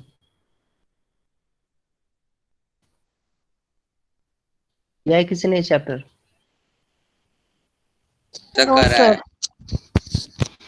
तो अभी तो पूरा साल खत्म होने को है, तुम लोगों ने स्कूल में अभी तक कंप्लीट नहीं किया ये चैप्टर। कर लिया तो मेरा ट्रायंगल भी होने वाला है। लक्षेंद्र ने कर लिया, और किसने कर लिया? ज्योत्सना ने कर लिया। यस हाँ? सर। सारे क्वेश्चन Yes, आते हैं sir. तुम्हें? Yes sir. समझ नहीं आया सर, इसमें कुछ कुछ चीजें बीच बीच में। ओके। सर ये वैभव? चैप्टर लेकिन कुछ क्वेश्चन हार्ड होते हैं। वैभव यस सर। कर चुके हो? Yes sir. ओके। कुश कौशिक तुमने Yes, किया sir. है? कर चुके हो ये Yes. Chapter? Yes, sir. Okay. Anam? No sir. Sir ये बहुत पहले हुआ है सर, तो मेरे को एक बार रिवीजन भी करना पड़ेगा। कृष वर्मा तुमने किया है ये? No sir. जैद? सर पहले किया था बहुत दिन, अब तो सर याद नहीं है ढंग से। ओके। वैसे ये चैप्टर मेरे ख्याल से इसमें कुछ खास है नहीं करने को, ये भी ऐसे ही है देखा जाए तो।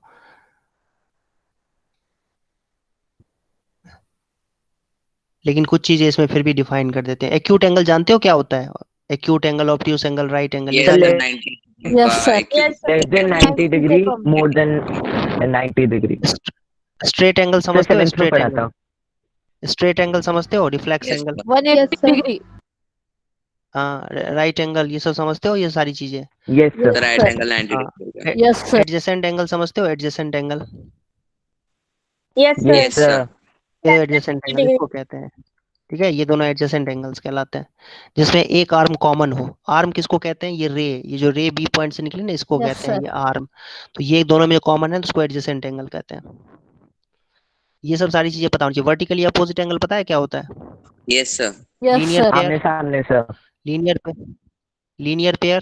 पेयर समझते Yes, हो? sir. यस ये sir. Pair some yes 180 sir.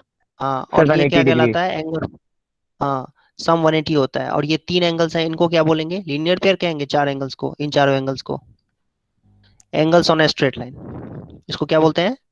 Angles on a straight line. Straight line, ठीक है, स्ट्रेट लाइन। इनका सम भी 180 डिग्री ही होता है। जैसे एक्स वाई है, ये जेड है और ये डब्ल्यू है, तो x plus Y plus Z plus डब्ल्यू कितना हो जाएगा? 180 डिग्री। रीजन क्या 180 लिखेंगे?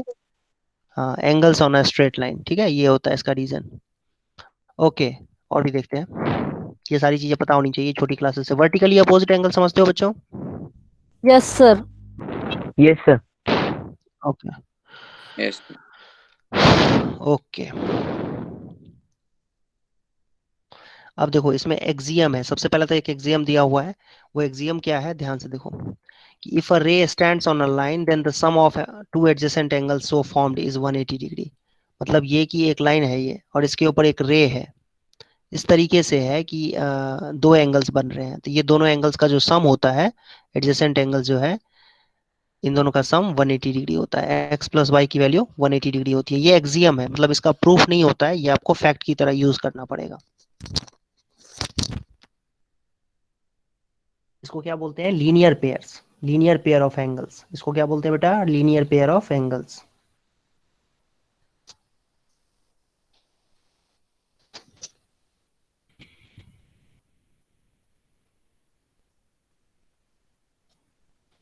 ऐसे ही अब अगर आप ध्यान से देखो तो ये देखो, आपको दिखेगा एक और एक्सियम है, वो ये कहता है कि अगर sum of two adjacent angle is 180 degree then the non common arms of the angle form a line. इसका मतलब ये कि ये मान लो कि एक लाइन है इस तरीके से, और इन दोनों एंगल्स का जो सम है 180 डिग्री के इक्वल है, तो हम ये कहेंगे कि OA और OB, OA और OB जो लिए क्या कहना चाहिए? नॉन कॉमन आर्म्स हैं। ये तो कॉमन आर्म था, दोनों का कॉमन आर्म था, तभी तो ये दो एंगल्स बन रहे थे एडजेसेंट एंगल्स, तो ये कॉमन आर्म था उसमें। लेकिन ये नॉन कॉमन आर्म्स कौन कौन से हैं? OB and OA। तो ये जो है ये एक लाइन बनाएंगे। लाइन बनाएंगे मतलब AOB कोलिनियर होंगे। ऐसे हम समझ सकते हैं कि AOB जो होंगे वो कोलिनियर होंगे। क्लियर है? ये सबको समझ में आया कि अगर सम ही 180 डिग्री दिया हुआ है, yes x plus why he 180 degree दिया हुआ है, तो ये तीनों पॉइंट्स कोलिनियर हो जाएंगे, AOB एक लाइन बन जाएगी। ठीक है बच्चों? इसके बाद एक थ्योरम दिया हुआ है बेटा, थ्योरम दिया हुआ है जो कि बहुत ही आसान सा थ्योरम है। आई थिंक इसको करने की जरूरत तो है नहीं वैसे, लेकिन चलो फिर भी कर लेते हैं। ये देखो, कह रहा है वर्टिकली अपोजिट एंगल्स इक्वल होते हैं। वर्टिकली अपोजिट तो सब बच्चे जानते होंगे, जैसे देखो यस ये, सर। हाँ ये एंगल और ये एंगल वर्टिकली अपोजिट है। ऐसे ही ये एंगल जो है और ये एंगल दोनों अपोजिट एंगल्स हैं, वर्टिकली अपोजिट एंगल्स, ये दोनों बराबर होते हैं। मतलब एंगल AOD जो है वो इक्वल होगा एंगल COB के, और एंगल BOD जो है बेटा ये इक्वल हो जाएगा एंगल AOC के। देख पा रहे हो सभी वर्टिकली अपोजिट क्या यस होता है? सर। हाँ, ये एंगल इक्वल होते हैं। अब क्यों इक्वल होते हैं उसका भी रीजन है, बहुत ही सिंपल रीजन है उसका क्यों इक्वल होते हैं। लीनियर पेयर की प्रॉपर्टी से इसको हम प्रूव कर सकते हैं। लीनियर पेयर वाली प्रॉपर्टी से हम ये प्रूव कर सकते हैं। कैसे भाई? देखो, इस एंगल को ले लो x, इस एंगल को ले लो y, इस एंगल को ले लो z हो, और इस एंगल को ले लो w। तो x प्लस वाई ये किसके इक्वल हो जाएगा? 180 डिग्री से। क्यों? रीजन क्या होगा? Linear pair of angles, linear pair of angles. Angle को शॉर्टकट में इस तरीके से सिंबल से दिखा देते हैं। ऐसे ही y प्लस जेड भी 180 डिग्री के इक्वल हो जाएगा। ये भी रीजन इसका क्या होगा? Linear pair of angles. z plus y भी, z प्लस डब्ल्यू भी जो है ये भी 180 डिग्री के इक्वल होगा, सेम रीजन से। और w plus W x plus भी, एक्स भी 180 डिग्री। हाँ सेम रीजन से। अब होगा क्या, तुम ना, क्योंकि सब के सब 180 डिग्री हैं भाई, ये भी 180 है और ये भी 180 है, तो इसका मतलब ये और ये भी बराबर होने चाहिए। x प्लस वाई क्या होना चाहिए? y प्लस जेड के। ये कैसे भाई? यूक्लिड का axiom, things which are equal to one another are also equal. x plus y 180 के इक्वल है और y प्लस जेड 180 के इक्वल है, इसका मतलब x plus y y plus z के इक्वल हो जाएगा। और फिर क्या करेंगे? यूक्लिड के एक्सियम से ही y दोनों साइड में सब्ट्रैक्ट कर देंगे। y और y सब्ट्रैक्ट कर देंगे बेटा दोनों साइड में, तो x किसके इक्वल आ जाएगा? z के इक्वल आ जाएगा। समझ में आई बात? ठीक है? Yes sir. हाँ ठीक है, वेरी गुड। और ऐसे ही तुम देखो अगर तो हमें w और y को भी इक्वल दिखाना है, तो w और y कैसे इक्वल दिखेगा बेटा? w और y कैसे इक्वल दिखेगा? इन दोनों को इक्वेट कर दो। सर इन दो Z प्लस W को इक्वल करेंगे W प्लस X के, फिर W हाँ माइनस हो जाएगा। ठीक है, तो y प्लस जेड को जब z प्लस डब्ल्यू के इक्वल करेंगे तो y जो है वो w के इक्वल हो जाएगा। तो सेम लॉजिक से यही किया हुआ है यहाँ पर। तो वर्टिकली अपोजिट एंगल्स जो होते हैं बच्चों वो इक्वल हो जाते हैं। आई बात समझ में सबको? Yes sir. Yes sir. Okay, तो ये सर हाँ तो हाँ बोलो। कॉलोनियर का मतलब क्या? आपने पिछले बार बताया था। क्या? फिर से बोलो। तो कोलिनियर, यस सर, कोलिनियर पूछ। कोलिनियर यस का मतलब होता है तीन, अगर 3 पॉइंट, सर 3 या उससे ज्यादा पॉइंट एक लाइन के ऊपर हो ना तो उसको कोलिनियर पॉइंट्स कहते हैं। ठीक है, जैसे ये देखो ये तीनों एक ही लाइन के ऊपर हैं, तो ये तीनों पॉइंट्स कोलिनियर हैं, लेकिन ये तीनों पॉइंट्स कोलिनियर नहीं है क्योंकि ये तीनों एक लाइन के ऊपर नहीं है। देखो ट्रायंगल बन गया ना।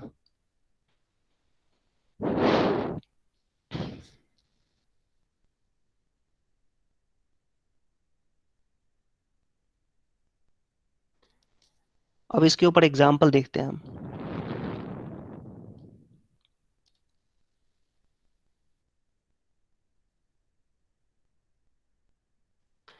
ये देखो क्वेश्चन है, इसका फिगर भी बना रहा हूं।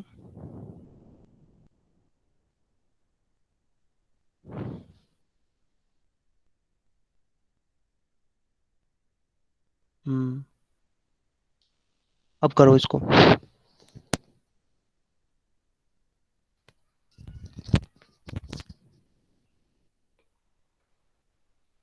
सर एंगल POR के पास से कौन सा साइन है? POR और ROQ का रेशियो दिया हुआ है 5:7। Okay sir.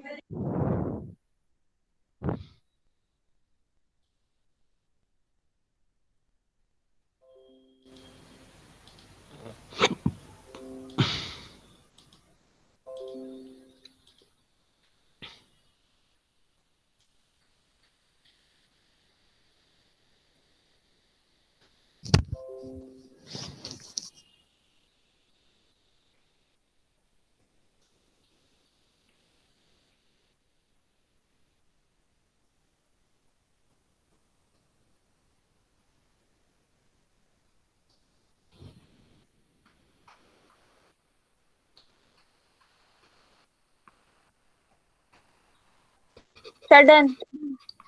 Very good. POR को 5x ले लो, POR को 5x ले लो और ROQ को 7x ले लो क्योंकि 5:7 के रेशियो में है, but they are linear pairs. तो हम कह सकते हैं angle POR plus angle ROQ is equal to 180 degree. और रीजन क्या लिखेंगे? Linear pair angles, linear linear, pair. हाँ लीनियर पेयर। और फिर इसके बाद 5x प्लस 7x को ऐड कर देंगे क्योंकि POR तो 5x है, फिर ROQ 7x है, तो ये आ जाएगा 12x is equal to 180 degree. तो x की वैल्यू हो जाएगी 180 डिग्री बाय 12, 12 1 जा 12 5 जा, ठीक है। तो x की वैल्यू आ गई 15 डिग्री, लेकिन हमें x नहीं निकालना है, हमें तो सारे एंगल्स निकालने हैं। तो सारे सर एंगल्स हो क्या गया। क्या? हाँ, एंगल POR क्या हो जाएगा बेटा? POR 5x। और SOQ होगा हमारा 70 डिग्री और ROQ और POS होगा हमारा 90 डिग्री। 105 डिग्री, ठीक है।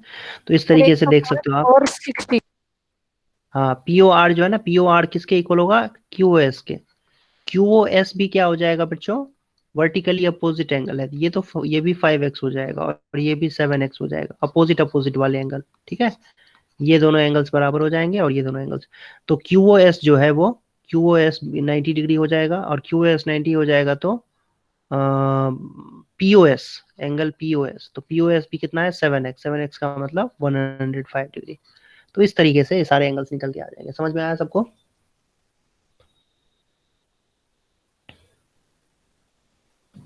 Yes sir.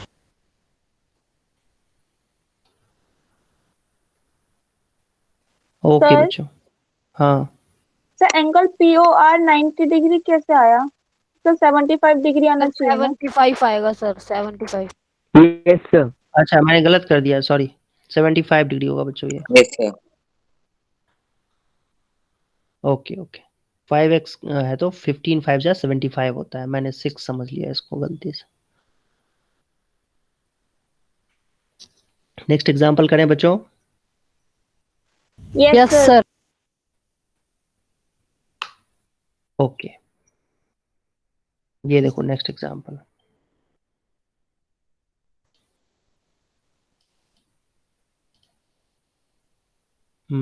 इसका फिगर भी है।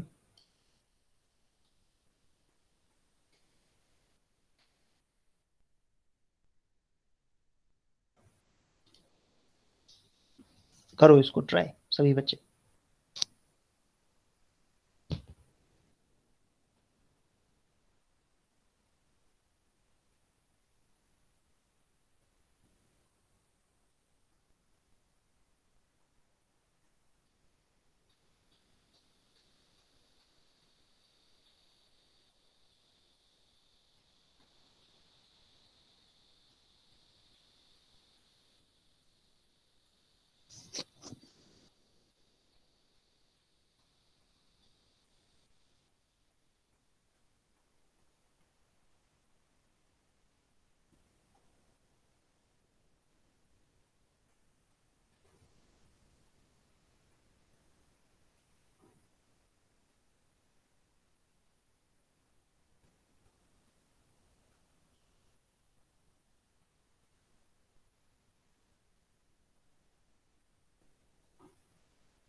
एंगल बाइसेक्टर किसको कहते हैं? जैसे मान लो कि ये एंगल है और सर इस दो एंगल को, एंगल को इक्वल हाँ, पार्ट्स में डिवाइड करने वाले हैं। इक्वल पार्ट में डिवाइड कर दे। जैसे कि मान लो कि ये एंगल है, ये एक एंगल है बेटा, और इस एंगल को इक्वल पार्ट में जो डिवाइड करने वाली लाइन होती है, ये लाइन जो हमने बनाई है, ये लाइन एल, ये क्या कर रहा है? इन दोनों एंगल्स को इक्वल पार्ट में डिवाइड कर रहा है। मतलब ये जितना एंगल है उतना ही एंगल ये है, तो इसको, इस लाइन को कहा जाता है एंगल बाइसेक्टर। तो एंगल बाइसेक्टर क्या करता है? एंगल को बाइसेक्ट कर देता है। तो वही है यहाँ पर ओ आर और ओ टी जो है ये एंगल बाइसेक्टर। ओ आर और ओ टी जो है ये एंगल बाइसेक्टर्स हैं। सर और आपकी ओ आर और ओ टी जो है वो एंगल बाइसेक्टर्स हैं। क्या हुआ? दिख रहा है सबको बेटा? स्क्रीन दिख रहा है? Yes sir. Yes yes sir. Sir. Okay. तो इस तरीके से आप समझ सकते हो। अच्छा, पीओएस की वैल्यू एक्स दी हुई है, पीओएस। तो पीओएस अगर एंगल पीओएस एक्स है, ठीक है, पीओएस एंगल एक्स के इक्वल है, तो पीओआर कितना हो जाएगा फिर? x/2, क्योंकि एंगल बाइसेक्टर यस सर। है ना, R O is angle bisector. और साथ ही साथ एस, ये आर ओ एस भी कितना हो जाएगा? आर ओ एस भी x/2 हो जाएगा, हाफ हाफ हो जाएगा ना, x था पूरा तो x/2 हो जाएगा, ये भी x/2, ये भी x/2। यस सर, यहाँ तक आइए। सॉल्व कर। हम्म, ठीक है बच्चों, तो समझो। अच्छा, इन दोनों को भी y/2 ले लो। इसके बाद क्या करेंगे? Let angle S O T और टी ओ क्यू, ये दोनों बराबर ही होंगे, क्योंकि ओ टी भी एंगल बाइसेक्टर है। दोनों को हम क्या करते हैं? y/2 ले लेते हैं। रीजन इसका क्या लिखेंगे कि O T is angle bisector, O T is also angle bisector of angle S O Q.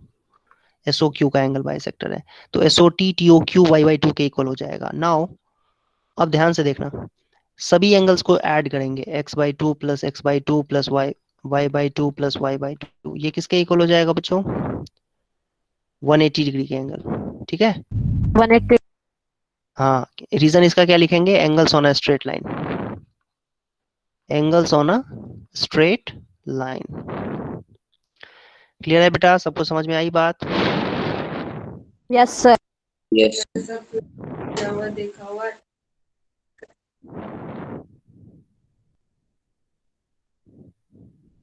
क्या कह रहे हो बच्चों? कोई कुछ बोल रहा है? No sir. कोई डाउट किसी को बेटा? कोई कुछ पूछ रहा था अभी? ओके, तो ये देखो x/2 प्लस x/2 x हो जाएगा, और y/2 प्लस y/2 क्या हो जाएगा? y हो जाएगा। तो x प्लस y 180 डिग्री के इक्वल आ गया। हमें क्या फाइंड करना था? हमें फाइंड करना था आर ओ टी। तो आर ओ टी कितना हो जाएगा? आर ओ टी, ध्यान से देखो, आर ओ टी क्या है? आर ओ टी दिख रहा है सबको? क्या है R O T? R O T कितना है बेटा? x yes plus 2 plus y/2। Yes, और X plus by Y X by two. Plus, yes, तो x प्लस y/2 हो जाएगा। लेकिन x प्लस y तो हमने निकाला हुआ है, कितना निकाला है बेटा? 180 डिग्री, देखो ये लिखा हुआ है। तो 180/2 कितना हो जाएगा? 90 degree. So are O T angle कितना हो गया बच्चों? 90 डिग्री के 90 इक्वल। डिग्री। यही यही आंसर है। आई बात समझ में सबको? Yes sir. Yes sir. Okay,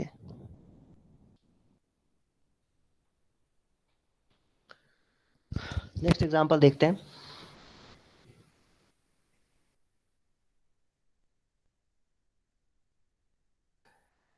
ये देखो,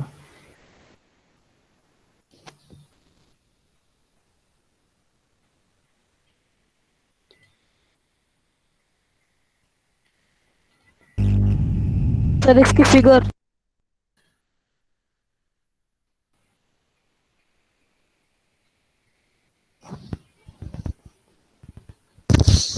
करो सभी बच्चे ट्राई इसको।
तो इसको कैसे करेंगे बच्चों? इसके लिए आपको ना इस लाइन को एक्सटेंड करना पड़ेगा, ऐसे ही इस लाइन को भी एक्सटेंड करना पड़ेगा, ऐसे ही इस लाइन को भी एक्सटेंड करना पड़ेगा, और इस लाइन को भी एक्सटेंड करना पड़ेगा।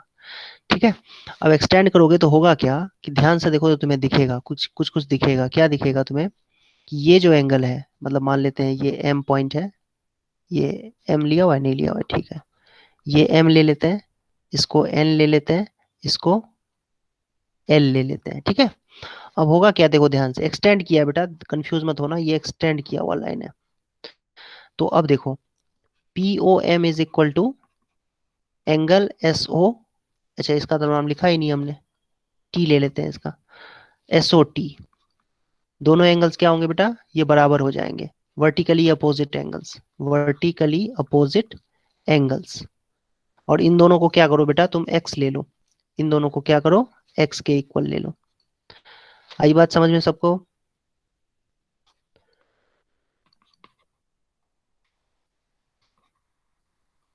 Similarly for other angles, ROQ is equals to हाँ POL. सारे PON. एंगल्स हैं, सारे एंगल्स ऐसे ही हो जाएंगे। ये वाई है तो ये भी क्या हो जाएगा, वाई है।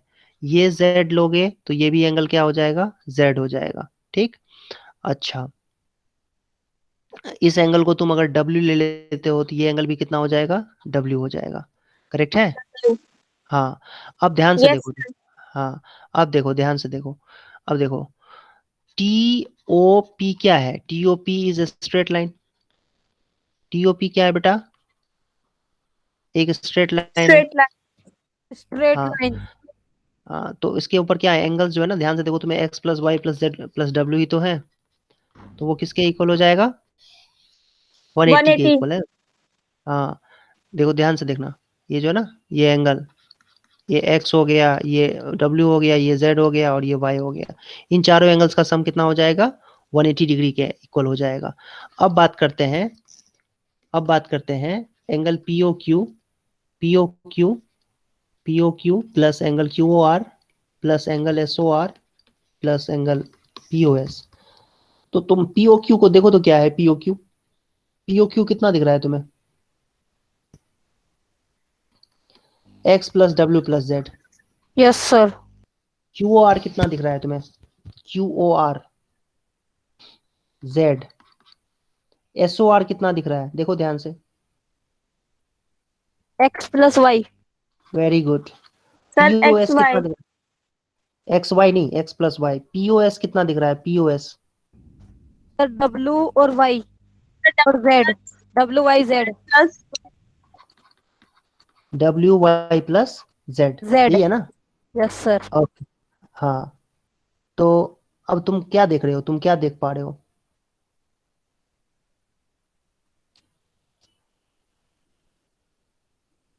डब्ल्यू कितनी बार आया बेटा, sir double time Double time. कुछ मिस्टेक सर होगी ये मेरे सारे ख्याल। अल्फाबेट उल्टा आए हैं। नहीं नहीं, जेड तो 3 बार दिख रहा है मुझे, जेड 3 बार कैसे आ गया? सर बस हाँ, आपको सर एक ही एक्सटेंड करनी थी सर लाइन, सर नहीं एक नहीं रे। नहीं, एक नहीं करनी थी वो तो, हाँ चलो एक भी कर सकते थे, लेकिन ये मैंने गलत लिख दिया है। पीओ क्यू जो है ना, PO Q x plus W है, ध्यान से देखो, पीओ क्यू जो है ना वो एक्स प्लस डब्ल्यू है, दिखा? यस सर मैंने गलती से एक्स प्लस डब्ल्यू प्लस जेड लिख दिया था। तो सबके सब सर क्या हो वैसे गए, सबके Confused. सब, सबके सब 2 बार आ गए, X plus Y plus Z plus W आ गए, सबके सब 2 बार आ गए, हो गया। अब x plus Y plus Z plus डब्ल्यू किसके इक्वल है बेटा, 180 के इक्वल है, तो 2 इंटू 180 डिग्री आ गया किसके इक्वल, 360 डिग्री के इक्वल, हेंस प्रूव्ड। इस तरीके से। सर हाँ सवाल वैसे तुम लोग सही कह रहे हो, एक हाँ लाइन एक्सटेंड एक line draw, yes yes yes very good, एक लाइन ड्रॉ करके भी हम कर सकते थे, एक लाइन ड्रॉ करके भी हम इजीली इसको क्वेश्चन को सॉल्व कर सकते थे। अब ये तो एक तरीका हो गया, एक लाइन तरीका दूसरा वाला देखते हैं जिसमें खाली एक लाइन ही ड्रॉ करेंगे। ये मैंने जबरदस्ती कर दिया, 2-3 लाइन ड्रॉ करके ना, ज्यादा लेंदी कर दिया, इसको एक लाइन ड्रॉ करते हैं। एक काम करते हैं, चलो इसको एक्सटेंड कर देते हैं, ये देखो ये लाइन, सॉरी इसको एक्सटेंड करें, इसको एक्सटेंड कर दें, चलो इसी को एक्सटेंड कर देते हैं। ये देखो इसको एक्सटेंड करके हमने इसको हमने m नाम दे दिया। तो अब होगा क्या कि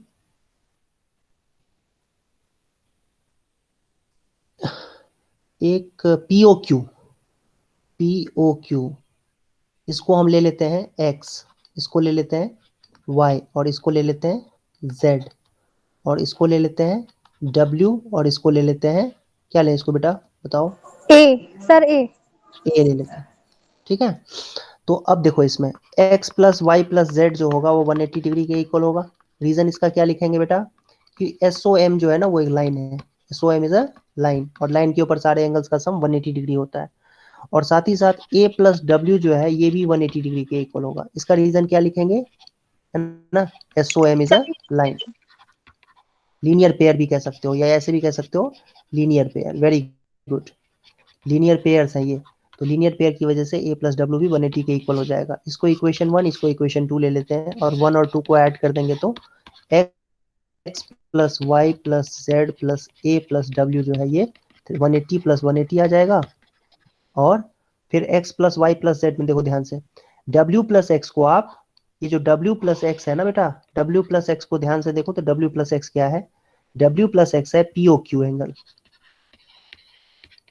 ठीक है जी, और y जो है वो QOR एंगल है, QOR, और अगला वाला z जो है वो SOR है, और साथ ही साथ SOP जो है वो, या POS है जो A है, तो 360 डिग्री के इक्वल आ गया। तो ये आसान तरीका है, इसमें एक लाइन ड्रॉ करने से ही क्वेश्चन सॉल्व हो गया।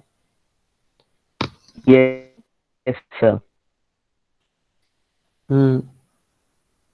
तो लीनियर पेयर, हाँ, दो चीजें इसमें इंपॉर्टेंट थी, एक तो लीनियर पेयर और एक है angles on a straight line. ठीक है, angles on a straight line, तो ये दो चीजें इंपॉर्टेंट थी इस क्वेश्चन, इस एक्सरसाइज में। अब हम लोग एक्सरसाइज करते हैं 6.1।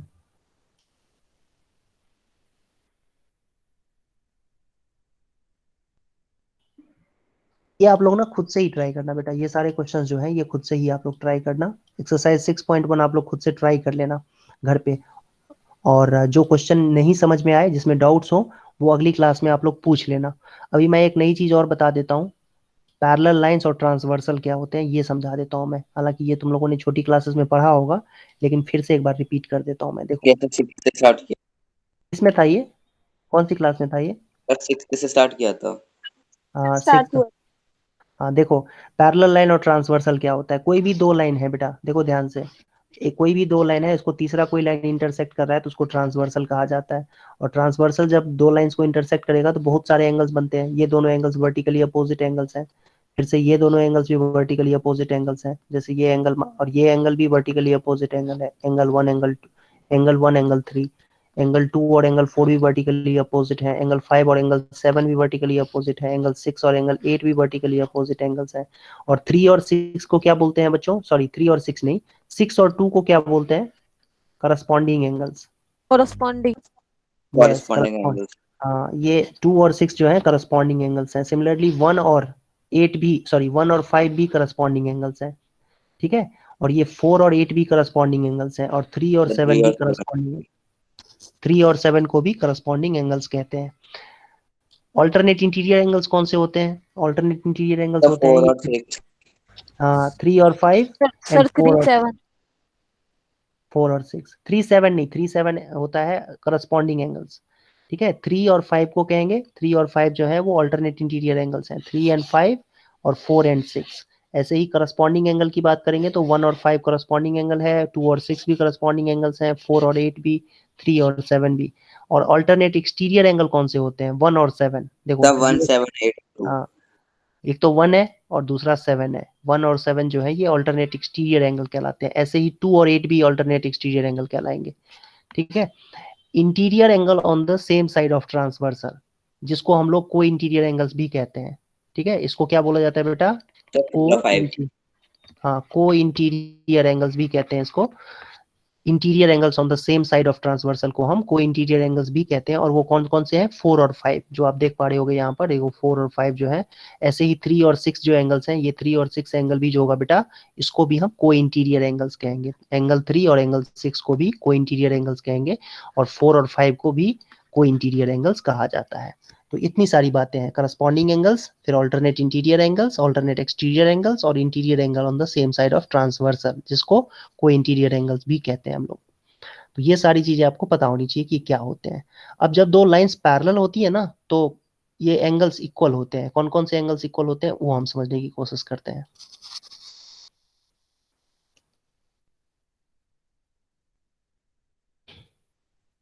ये देखो, अगर ये दो लाइंस पैरेलल दी हुई है, एम और एन, और एक एल एक ट्रांसवर्सल है, तो क्लियरली वन और एंगल वन जो होगा, एंगल वन एंगल 5 जो है, ओहो ये क्या आ गया,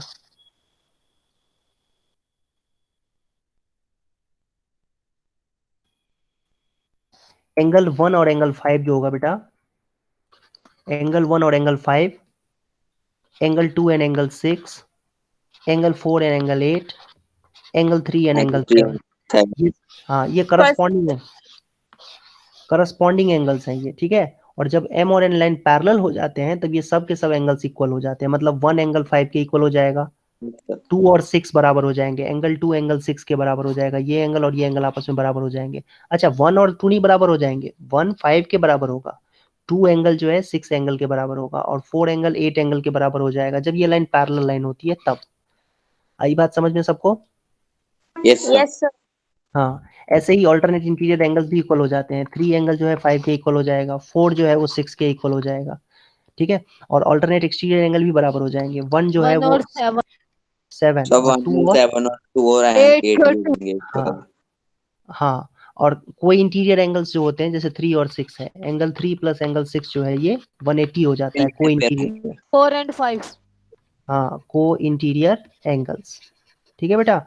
और एंगल 4 और एंगल 5 का भी सम जो है ये भी 180 डिग्री के इक्वल होगा, को इंटीरियर एंगल होने की वजह से। तो ये सारी बातें जो है आपको याद रखनी है, ध्यान रखनी है, ठीक है। Yes sir. ओके,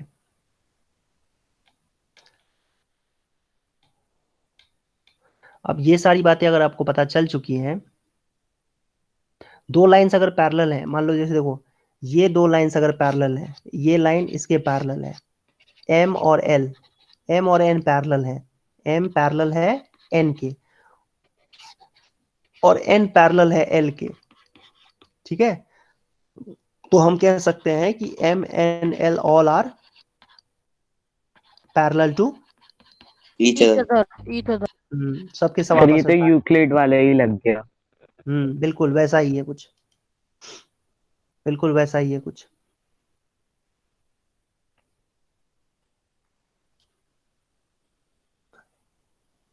ये देखो एक लास्ट एग्जांपल देख लेते हैं फिर छुट्टी। ये देखो ये क्वेश्चन दिया हुआ है, इसको सॉल्व करना है तुम्हें, एक्स एम वाई की वैल्यू निकालनी है। ये क्वेश्चन का फिगर है, ये सॉल्यूशन का फिगर है, ये सॉल्यूशन का फिगर है ये, ठीक है। तो इसमें देखो क्या दिया हुआ है बेटा, आपको ये फिगर दिया हुआ है, इसमें कह रहा है कि एम एक्स क्यू जो है वो 135 डिग्री है, एम वाई आर जो है 40 डिग्री के इक्वल है, एक्स एम वाई फाइंड करना है, ये एंगल फाइंड करना है आपको। तो ये कैसे निकलेगा, इसके लिए तरीका ये है कि आप ना सबसे पहले एक लाइन पैरेलल ड्रॉ कर दो, किसके, पी क्यू के या आर एस के, पी क्यू आर एस के पैरेलल ड्रॉ कर दो एम पॉइंट से, ये पैरेलल हमने ड्रॉ कर दिया। तो ये 135 है, तो ये को इंटीरियर एंगल की प्रॉपर्टी से ये हो जाएगा 180 माइनस 135 एंगल एक्स एम, इसको ले लेते हैं, इसको हम 45 हाँ इसको ले लेते हैं हम टी ले लेते हैं और इसको एल ले लेते हैं। तो टी एक्स एम टी हो जाएगा, कितना हो जाएगा बेटा 45। रीजन क्या 45 लिखेंगे, हाँ को इंटीरियर एंगल्स, को इंटीरियर एंगल्स। ओके जी, तो ये 45 आ गया, वेरी गुड। और ये तो 40 ही होगा, alternate yes interior sir angle, alternate interior angle T M Y जो है वो 40 डिग्री के इक्वल हो जाएगा, ऑल्टरनेट एंगल्स, ऑल्टरनेट इंटीरियर, ठीक है एंगल्स। तो ये दोनों को ऐड कर देंगे तो एक्स एम वाई आ जाएगा, y आ गया 95 वो 85 समझ में आया सबको ये? yes sir easy question था यस सर। हाँ। तो अब तुम लोग ना दो एक्सरसाइजेस तुम लोगों को करके आने हैं घर से, ठीक है, ट्राई करके आना है, 6.1 और 6.2 करके आना है। उसमें जो भी डाउट्स हो वो डाउट्स अगली क्लास में पूछना, और फिर मैं आगे, हाँ हाँ उसके आगे मैं एक्सप्लेन करूंगा। समझ में आया सबको? यूक्लिड वाला भी करना है।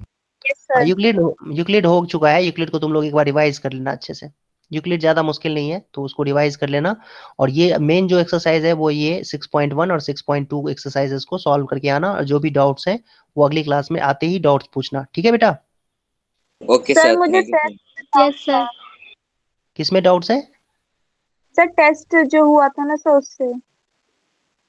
अच्छा, अगली क्लास में अब डिस्कस करेंगे। टेस्ट में जो भी डाउट्स है ना वो अगली क्लास में डिस्कस करेंगे। स्टार्टिंग में ही आते बता देना, जब क्लास स्टार्ट होगी तभी आप लोग सारे डाउट्स डिस्कस कर लेना। Okay sir. हाँ।